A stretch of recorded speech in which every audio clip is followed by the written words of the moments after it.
So, the Hornets recently signed Kelly Oubre to a 2-year, $26 million deal, which completes what I think is a pretty good offseason where they added some young guys and they added guys who I think fit what they're trying to do there. And I think they're going to be a very fun and exciting team led by, of course, LaMelo Ball, who is the franchise cornerstone. And, honestly, the Hornets team is going to go as far as LaMelo can take them. Definitely in the long term. But in the short term, I think we can definitely expect some improvement just because he's going into his second year. And I think a lot of rookies are going to make a big jump into their second year, especially due to the fact that last year there was no summer league. There wasn't a very long training camp. So they're getting really their first full off season with NBA coaching and NBA conditioning.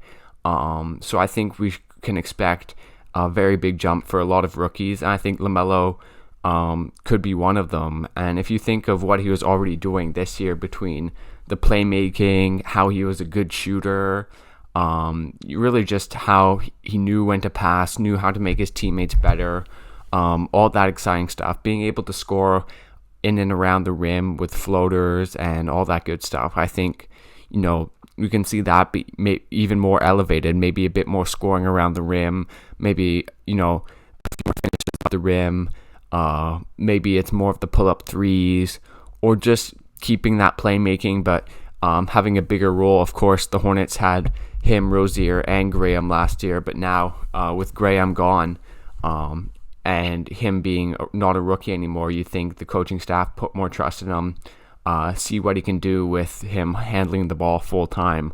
I think there's really, really exciting potential there. After that, I think the roster has a really nice mix. I'm projecting probably Rozier at the 2, Hayward, PJ Washington, Miles Plumlee at center, or Mason Plumlee, I'm sorry. A nice bench unit with guys like Ish Smith, James Bouknight, Kelly Oubre, Miles Bridges, and maybe Kai Jones, maybe Bismack Biyombo. I think there's a really nice balance there. Rozier, obviously a guy who is a good shooter, okay playmaker, but can really score well for a guard. Doesn't need the ball in his hands all the time. I think there's definitely some off-ball potential there. And of course, he was great towards the end of the games for the Hornets last year. I mean, you could sort of just give it to him and he'd go get a bucket, which is rare for a player who's not a superstar. Hayward, obviously, the big things with him is the health, but when he's on the court, provides shooting, playmaking, very solid all-round player. And you think, him and LaMelo, more chemistry, some of the passing you think that they could have could be exciting. PJ Washington, a nice power forward who can space the floor. I'm excited to see if the Hornets will run some small lineups because their personnel certainly allows it with guards like LaMelo, Rozier, and then of course with the Oubre signing, you could go Washington at the 5, get Miles Bridges at the 4, Kelly Oubre at the 4, or you could even go Miles Bridges at the 5 and have Hayward and Oubre as the forwards. I think there's definitely a lot of exciting small ball potential for the Hornets with the amount of good quality forwards they have. I mean, 4 guys, Hayward, Washington, Oubre, Bridges, who I'd all argue are worthy of starting. So, I expect at least a decent chunk of minutes for all of them, which means, maybe you go small, maybe you even go big with Hayward at the shooting guard, and then you get Kelly Oubre in there and play a traditional center like Plumlee. Or they could do like an all-wing thing where they play Washington at the 5, Bridges at the 4, Oubre at small forward, Hayward shooting guard, and LaMelo at point guard. All those guys are between 6'6" and 6'9", and you could switch everything on defense. So I just think overall this roster has a lot of potential to play in very, very different ways with different lineup combinations that can skew more towards offense, more towards defense, get lots of shooting, lots of playmaking. They can go a lot of different directions. I think the experimentation by James Borrego should be very, very interesting to see what they come up with and what their best lineup is. As I think about Oubre a little bit, I mean, I think the contract, it's decent. I like that it's a short-term deal, only 2 years, where, if it doesn't work out this year, he's making $13 million. He's still pretty young, and it's an expiring that you can trade.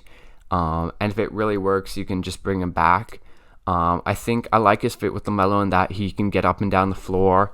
I think there's lots of potential with him cutting off the ball, maybe setting screens if he's playing in a smaller lineup, that sort of thing. I think defensively he can, switch across a few positions and just be solid. Obviously, I think the big thing has to be the three-point shooting.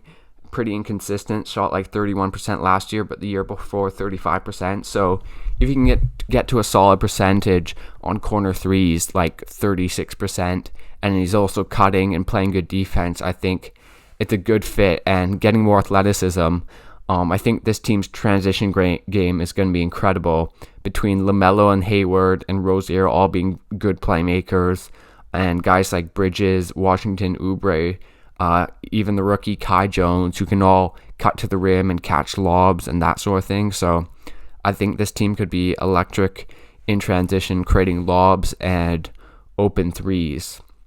I think if I had a question, it would have to be the defense, whether they can get stops to go and run in transition.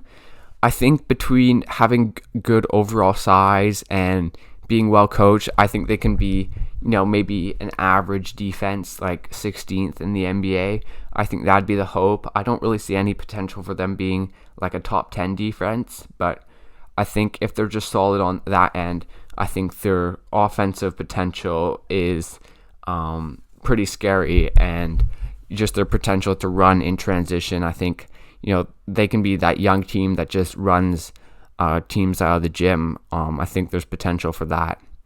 And then, they also have good depth. Like, they go like 10 deep at least. Guys like Ish Smith is a great backup point guard. Got some rookies. James Bouknight, I mean, he was projected to go a bit higher. He fell a little bit to the Hornets. He definitely shows some good shot creation. So if you can do that, maybe learn from Rozier, that sort of thing. And then obviously Kai Jones, he's a raw big man, but has tons of athleticism and potential. So, if one of those guys hit and becomes a star, then I think long term with LaMelo, this team projects well. And I think, I think they do deserve credit for turning this around. If you think, back to they let go of Kemba in 2019, and they paid Rozier a ton, and nothing was looking good. But you get a high pick, you get a player like LaMelo, you surround him with decent talent like other high picks like Washington, or just guys you find, or free agent signings like Hayward and Oubre. And now this team is looking like one of the most fun and exciting teams, both short and long term. So I think, the Hornets are definitely going to be fun. Lots of lineup versatility, lots of transition, and good athletes. So we'll have to see what happens. I think it'll be tough for them to be one of the top 6 teams, just because the East suddenly got really stacked, and there's 12 good teams. Like, everyone apart from the Cavs, Orlando, and the Pistons is going to be good. And even one of those teams might surprise. So I think, the Hornets' realistic range is probably somewhere in the play-in. But, we'll have to see. I think long-term, their future is pretty good, especially with LaMelo. But anyways, thanks for watching this video, guys. Leave a like, subscribe to this channel for more NBA content, and I'll see you guys next time.